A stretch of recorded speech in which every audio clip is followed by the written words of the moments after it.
So I think it would be nice to have a tree, a small tree here, 20, 25 feet, like a dogwood, like a early blooming spring dogwood, Florida, like pink or white. Then you make a bed around it, okay, and you plant some nice things, and you have it like a sizable thing, like a little bit bigger than this, I would. Yeah. You know, so imagine, here's your thing. I don't want to step in it because I might crack It's already it. cracked. Like, okay, so like here I am, big Yeah. dogwood, and then here are my like Yeah. my plants. Okay, so let's do like black-eyed Susans and sedum and butterfly milkweed, and you could do coreopsis.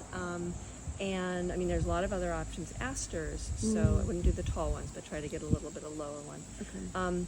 And you can do some small grasses, and then that's a big area. Like already we've filled it. Yeah. And then in 10 years, when the dogwood's big and it's shady, then you switch Yeah. those out, put in your shade plant.